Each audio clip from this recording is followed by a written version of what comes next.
Hi, my name is Misty Gunn on Instagram and on Teachers Pay Teachers. And today we're going to break down the standard 1.OA.7.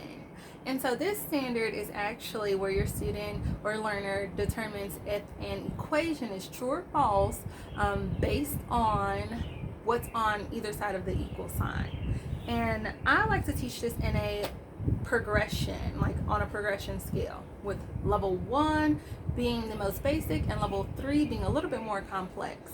And I'm inspired by Robert Marzano and his proficiency scales, which is why I like to teach on that spectrum. And some teachers can teach on a level 4 where the learner is creating something, but I like to stay in that 3 level range. So for level 1 for this skill, my students practice I can determine if an equation is true or false when there's a whole number on both sides of the equal sign. And so this is the most basic because all they're doing is identifying if the two numbers that are there are the same amount or not. So if they're the same amount, then it would be considered true, and if not, it would be considered false. So for example, we have 5 equals 5. That lets us know that 5 and 5 is the same amount, so it's true. If we have 3 over here and 5 over here, we would know that it would be false because it's not the same amount.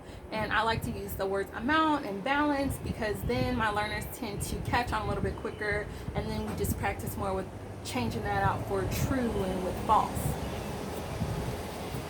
A level 2 of this skill is I can determine if an equation is true or false when there is an expression on one side and a whole number on the other. And so we practice with this one a lot, and they're exposed to this version a lot because that's typically how we write.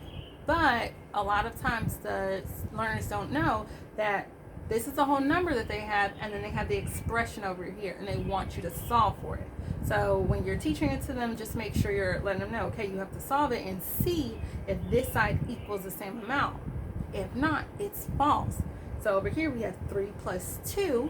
We would need to do 3 plus 2, and we know that it's 5. And then on this side, they told us it's 5, so we can say that this is true.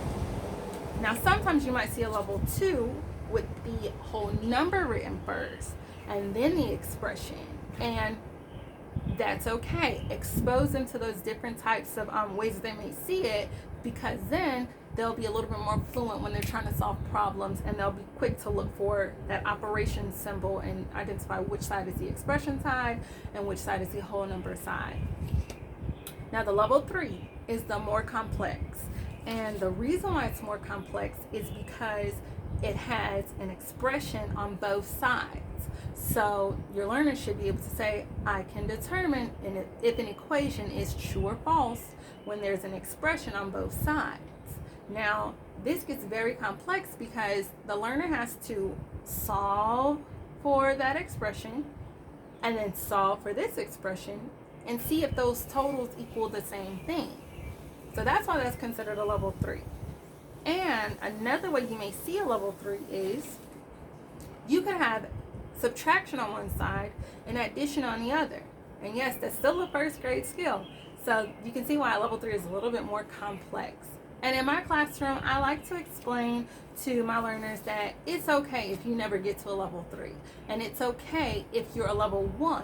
But our goal is to get to a level 3. And if you don't, that doesn't mean that you're not as smart as the other students in our classroom. It just means that you struggle with that skill. And that's okay.